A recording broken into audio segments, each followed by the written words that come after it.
The film opens with a scene where our main character, who is also a hired assassin, is sitting in one of the buildings in Paris. It's early morning outside, he is wrapped in a blanket, and he monitors his pulse, thinking about how hard it is to stay inactive. He falls asleep and wakes up the next day, already late in the morning when the city begins to come alive. The main character reflects on how many people live in the world and how every day a huge number of them die for various reasons.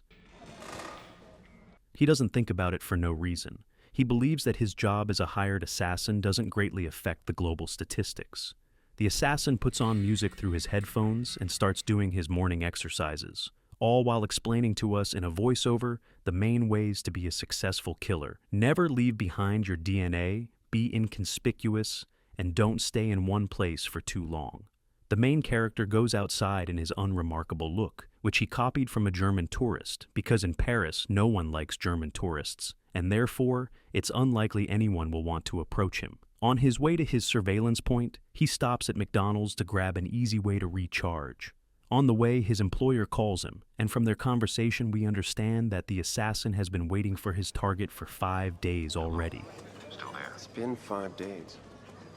They agree that he will wait for the target another 2 days and then leave Paris. Right after, he smashes the phone and goes to eat his burgers. After a small breakfast, he returns to his observation spot to continue surveillance. He watches people in the city through his sniper scope.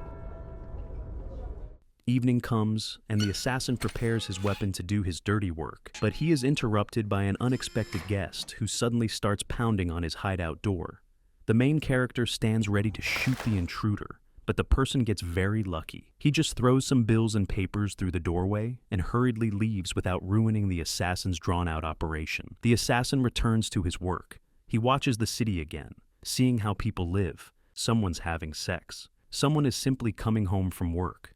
Not spotting his target, he brushes his teeth before going to bed, carefully removing all traces of his DNA, and goes to sleep. The hero is very disciplined and wakes up at regular intervals to check if his target has appeared. And during one of those awakenings, he spots the coveted target, who is heading up to his apartment.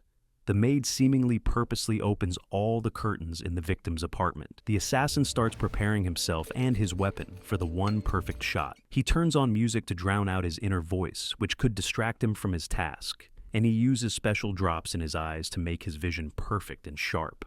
The voiceover, the killer's own, tells us what he is thinking at that moment. I don't give up. He starts aiming, but unexpectedly his pulse jumps to 100. For a perfect shot, his pulse needs to be no higher than 60. He inhales deeply to calm down and goes back to work. He watches his target preparing for a romantic encounter and waits for the right moment to pull the trigger. He finds the moment, a breath, a shot. But at the last instant, a girl in lingerie steps in front of the target and gets hit instead, falling dead. Mission failed. Panic immediately erupts in the building across the street. At that moment, the assassin quickly packs up all his things and evidence and heads out into the street to leave the crime scene. He gets on his bike and rides as far as possible from the place. Just as he takes off, a large group of police officers arrives at the scene. While riding through the city, he gets rid of evidence by throwing it into the sewer, a garbage truck, and a river. Reaching the nearest gas station, he starts scrubbing off all traces of the crime from his body. After changing clothes and shaving, he heads straight to the airport. At the boarding terminal, police officers with a dog are already patrolling. The assassin panics and heads to the restroom to wash off any lingering scent of gunpowder and weapons from himself. He calms down and then calmly passes through passport control. Sitting in the helicopter, the assassin notices a suspicious man in a business suit. He feels something when looking at him, but doesn't yet understand what it is. After successfully leaving the country, the main character checks into a nearby hotel, once again noticing the same man from the helicopter. Settling into the hotel, he spends the night awake, watching the door, having rigged a glass on the door handle and a metal bowl under the door so that if anyone tries to break in, he would hear it. The night passes peacefully, and he moves on. He flies home to the Dominican Republic. Arriving at his remote villa, he notices unfamiliar footprints near the gates and a pile of cigarette butts. Grabbing his gun, he runs towards the villa, from which loud music is playing. Entering the house, he finds signs of a struggle and blood. Apparently, someone attacked the villa. likely linked to the failure of his mission in Paris. What really matters is that his beloved was waiting for him at home, and seemingly became the victim of the attack. After quickly gathering all the necessary information, he heads to the hospital where his girlfriend is located. Bursting into the room, he finds her unconscious with her older brother sitting by the bed. The brother asks him not to disturb her since she just received a blood transfusion. He says that she managed to describe the attackers. It was a man and a woman, and she even managed to stab one of them. He also tells him they fled the scene in a green taxi. After a brief conversation with the brother, the assassin arranges for his girlfriend to be transferred to a private clinic for complete recovery. At that moment, she regains consciousness and begins speaking with him. She tells him that she didn't tell them anything about him and stayed strong no matter what they did. The assassin is proud of his girlfriend and promises her to fix everything. I was strong. I know you were. Returning to his house, he prepares everything he needs to find and punish those responsible. He gathers all necessary documents and weapons and heads out to find the culprits. After driving around the city for a while, he finds matching green taxis and tracks them to a rental office. Pretending to want to rent a car, he sneaks into the office and finds all the needed information on the computer about who rented a car that day.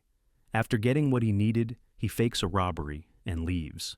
The next day, he finds the person who drove to his villa that day. He follows him and gets into his car. Sitting in the back seat is a customer. He points a gun at the driver and demands to hear everything about the trip 3 days ago. The driver, at first confused and thinking it's just a robbery, hands him his wallet. Wait, Tom, okay? After realizing what the assassin really wants, he begins talking. After receiving all the necessary information, the assassin tells him to pull off the road. The nervous driver offers him a cigarette, but the assassin emotionlessly shoots him in the back of the head. Cleaning up all evidence, he moves on to continue his mission of revenge, if you can call it that. The assassin arrives at the airport and takes a helicopter to New Orleans. The next day, we see our main character driving a minivan to one of his 6 storage units scattered across America. He reflects on how what worries him most is the idea that one day he'll forget to pay the rent on one of them, and how surprised people would be to find out what's inside those units. After replenishing his ammunition, he takes everything he needs for the continuation of his revenge and heads out. On the way to his next destination, he stops at a supermarket and buys a large garbage bin as part of his plan. Next, we see a scene where he's sitting in front of an unknown building disguised as a garbage man. He sees a woman he clearly recognizes enter the building. Waiting for the right moment, he notices a mail truck pull up to the building. Taking advantage of the security system's vulnerability, he slips inside. Following the mailman who is delivering mail to someone the assassin knows, he waits for the right moment and sneaks into her office. It turns out Dolores is the secretary of the person the killer had spoken with by phone back in France. Oh my god, oh my god. Oh my god, oh my god. Oh my god, oh my god. Stop saying that. They recognize him immediately, which terrifies them, understanding why he has come. He orders Dolores to tie up her boss, and then she cuffs herself to a radiator in the bathroom. First of all, who cares? Not receiving the necessary answers from his former partner, the assassin demands that he hand over all the paper files he has accumulated over years of working together. The partner tries to convince him that all information related to the villa attack and to the assassin himself was stored on laptops. And since the assassin destroyed them with a nail gun, all of it was permanently erased. The killer doesn't believe it and decides to take extreme measures. He shoots 3 nails into his partner's chest and immediately calls emergency services. He does this so that, under the pressure of impending death, the partner would reveal where the information is, since even if the police found documents later, it would lead to serious consequences for his family and close ones.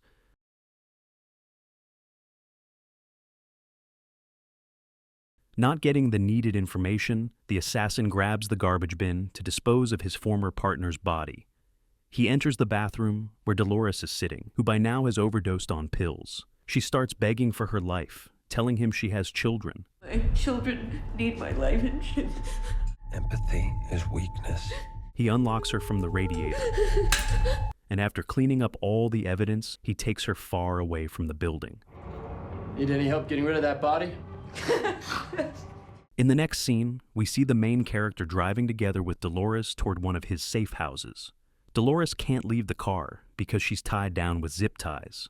They go into a house where Dolores helps him find all the documents related to the order placed on the assassin. Upset, Dolores walks down the stairs, and, at that moment, the assassin quickly breaks her neck. This can be seen as an act of mercy toward Dolores. Her death was sudden and painless. Having gathered all necessary information and completed his grim task, the assassin begins disposing of the evidence again.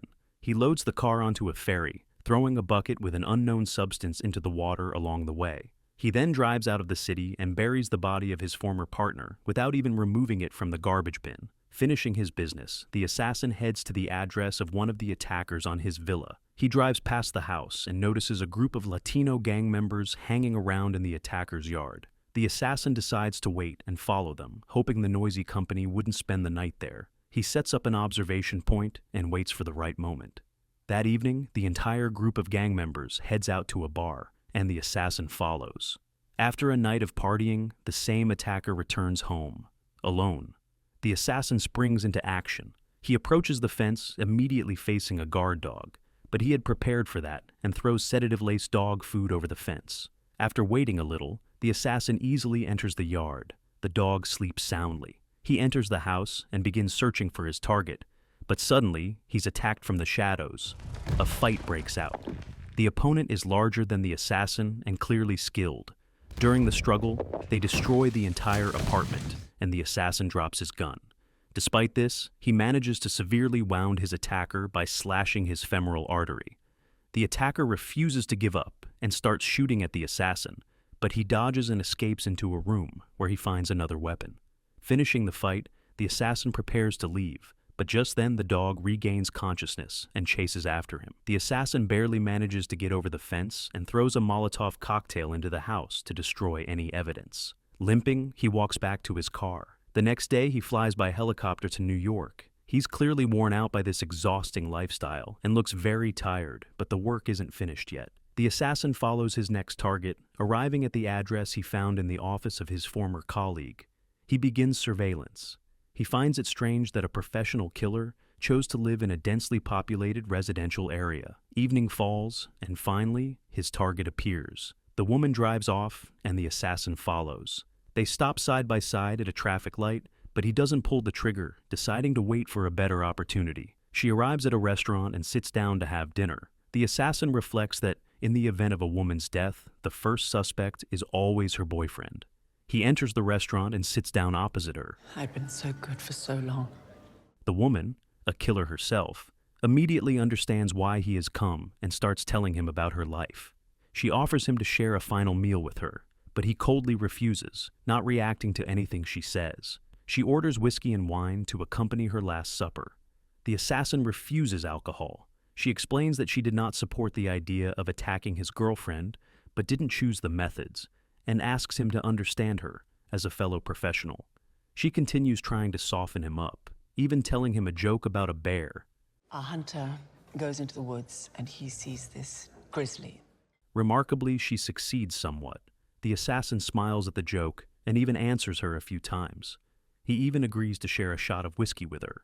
As the meal ends, waiters come over, and the woman asks them for some ice cream, but the assassin's cold gaze makes it clear she shouldn't order anything more. They go outside. They walk to the river, where the woman suggests he pick the place of her death. She approaches the steps, slips, falls lifelessly, Help a girl up, won't you?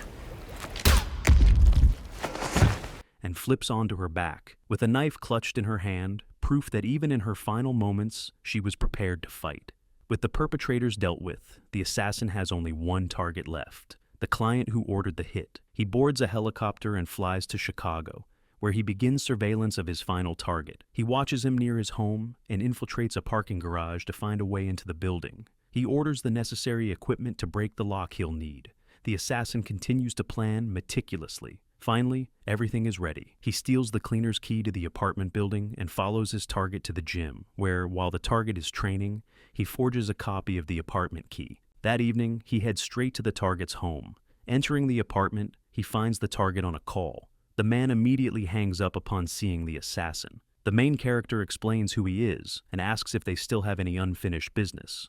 The target insists he had no personal vendetta and only followed the recommendations of the assassin's former associate. The assassin decides not to kill him, but warns him that if he ever tries anything again, the consequences will be immediate and deadly. If I have to come back.